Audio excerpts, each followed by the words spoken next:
Listen up, it's the secret sauce.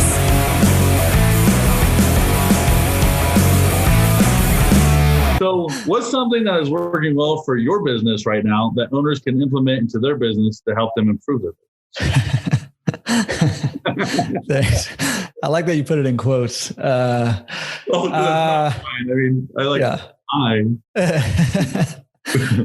yeah. Awesome question. First of all, I mean, you are just nailing this thing. I cannot. I worked hard on that one. I thought about that one a lot. Yeah. Man, it's so hard to boil it down to one thing. And I'm realizing that now. So sorry to all the past guests who I've kind of put on the spot with this. But I guess, one thing, a lot of things have been shared already, but one thing I would say that is really working well for me is putting into practice,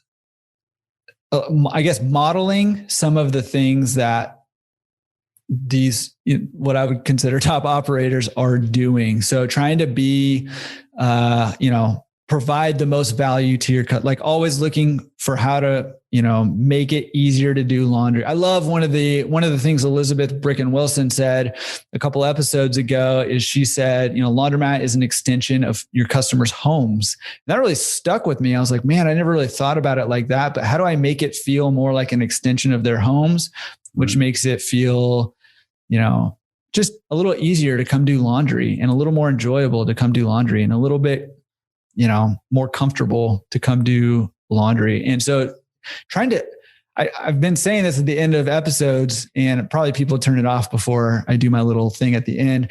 But one of the things I really try to do for every podcast is find one thing that guests say that I can put into action, right? And it kind of goes back into, you can either just try to do things passively, listen to the podcast and absorb information, which is good, but much better is to absorb that information and at least put one thing into action every week.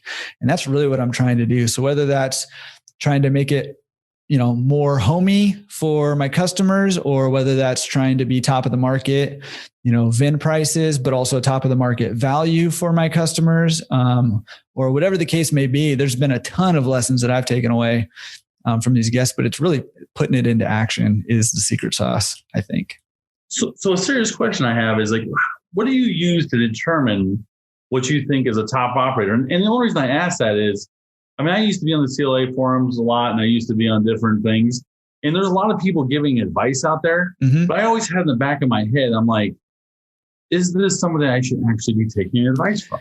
Right. And that's why, I even talk about this sometimes on my own Facebook page, Ben Gottlieb and Larry Ansky used to have knockdown, brutal fights on the CLA. And I know that some people hated that. They were people complain about that we should be respectful.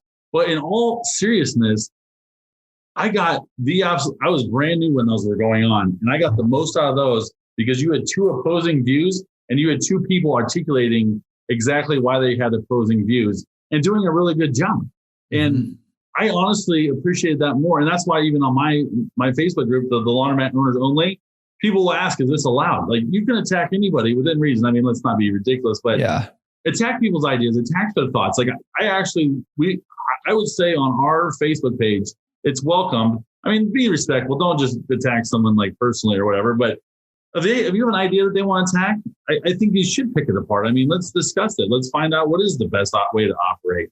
So truthfully, I do want to know sincerely, what do you base that on when you say top operators?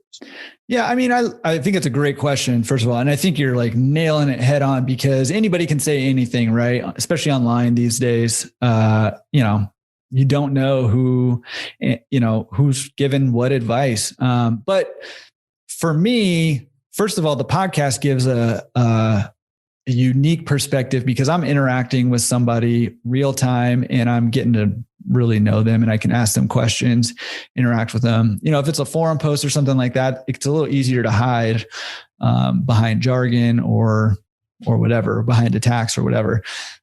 But for me, I'm looking at results, right? Because that's the key, to everything is is results. What results are they getting? You know, whether they have one laundromat, whether they have multiple laundromats in the business, in their business, the way they're doing their business, you know, what kind of results are they getting? And, you know, on top of that, I'm also looking at character, right? And because to me, character counts, and not to be like cheesy and cliche, but like, good. You're absolutely right. But yeah, but I want to take my advice from somebody with good character who's getting good results. And so when I am interacting with people, you know, on coaching calls, when I'm interacting with people on the podcast, or even in the forums and stuff, I'm looking for, you know, well, what kind of results are they getting? And are those the kind of results I want to get? And if so, then I probably want to, you know, learn something. I mean, I'm learning stuff from everybody, but I probably want to implement some of the things they're doing if I'm trying to get results similar to what they're getting. Right? Does that make sense? It makes perfect sense. And I think you hit it. I mean, you nailed it with the character. Like, I'll never forget. My dad always said, you get one name in this world. Don't ruin it. Mm-hmm. Once you ruin it, I mean, you could spend 10 years building your name and you could ruin it in 5 minutes. Yep. Happens all the time. Yeah. Well, I mean, I guess I just was more asking for myself, because I feel like there's been past where I maybe was following somebody and their advice, and then I find out that they're running like a laundromat that's got 4 parking stalls. There's one guy in particular, 4 parking stalls in front. I won't mention any names, but it's got like 8 washers, 8 dryers, and he's vending it like $1 for a double load. And I'm like, I should not be taking any of this man's advice. Yeah, right. Yeah. Well, it's easy to sound like you know what you're talking about, especially if you have a long time to respond, like on a forum or something like that. Yeah. It is, but you know, I think you're right. And you know, again, I've been big about modeling, you know, even like with Laundromat Resource stuff, like I'm modeling a few different, like I've gotten comments all the time about like, man, this is a lot like Bigger Pockets, which is a real estate investing forum and podcast, and it's super successful. And I am modeling it after that and a couple other things too. But shoot, man, they have a lot of success and they're helping a lot of people, and a lot of people are getting good results from it. So why wouldn't we, you know, try to get the same kind of results for people? Right. If it's not broke, why fix it? Exactly. I don't need to reinvent the wheel. And the same's true with, you know, my laundromat businesses, right? Like I don't need to reinvent the wheel for my laundromats either. There's a ton of people doing this business really well in a lot of different ways. Surprisingly, it's one of the big surprises is that people run this simple business in a lot of different ways. And so those people run totally different than me that I would say are successful and probably do a great job. Total different models on. Yeah. And there's stuff to learn from them, right? So that's absolutely. Okay. So now we're going to move into pro tips.